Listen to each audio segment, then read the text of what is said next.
Heat stress பத்தி நெறைய கேள்விப்பட்டிருப்போம். இந்த வெயில் காலங்கள்ல படர்தாமரை வர்றது, வியர்க்குரு வர்றது போன்ற பல்வேறு பிரச்சனைகள் இருக்கு இல்லையா? அதற்கெல்லாம் தீர்வு என்ன? வேர்க்குரு இது ரொம்ப முக்கியம்.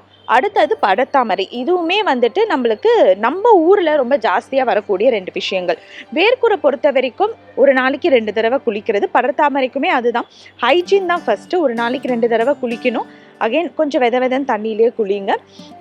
படர்தாமரை இருக்கிற ஆன்டிஃபங்கல் சோப்ஸ் இருக்கு. அது வந்துட்டு யூஸ் பண்ணலாம். கொஞ்சம் அத வந்து கட்டுப்படுத்துறதுக்கு. அண்ட் துணியுமே வந்துட்டு ஹாட் வாட்டர்ல தனித்தனியா துவைக்கணும்.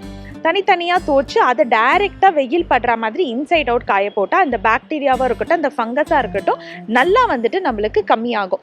ஸோ அது வந்துட்டு ரொம்ப முக்கியமாக நம்ம பண்ணணும். உங்களுக்கு படர்தாமரை ஃபஸ்ட்டு நோட்டீஸ் பண்ண உடனே பக்கத்தில் இருக்கிற ஃபார்மசியில் போய் ஏதோ ஒரு க்ரீமை வாங்கி போட வேண்டாம். ஏன்னா மோஸ்ட் ஆஃப் த டைம் இந்த க்ரீமில் வந்துட்டு ஸ்டீராய்டு இருக்கும்.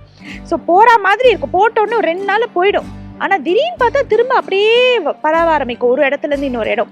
அதே மாதிரி வீட்டில் ஒருத்தவங்களுக்கு இருக்குன்னா அவங்க கிட்டேருந்து இன்னொருத்தவங்களுக்கு ஈஸியாக ஸ்ப்ரெட் ஆகும். அது ஸ்ப்ரெட் ஆகிற ஒரே விதம் நம்ம எல்லாரோட துணியும் ஒன்றா துவைக்கிறதுனால. அதனால தான் துணியை வந்துட்டு தனித்தனியாக துவைக்கிறது ரொம்ப முக்கியமாக இருக்கும்.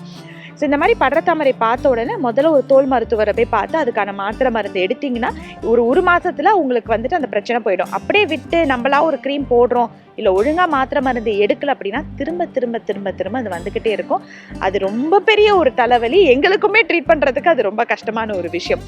படர்தாமரைக்கு கேலமைன் லோஷன் ரெகுலராக யூஸ் பண்ணிக்கலாம். டஸ்டிங் பவுடர்ஸ் யூஸ் பண்ணலாம்.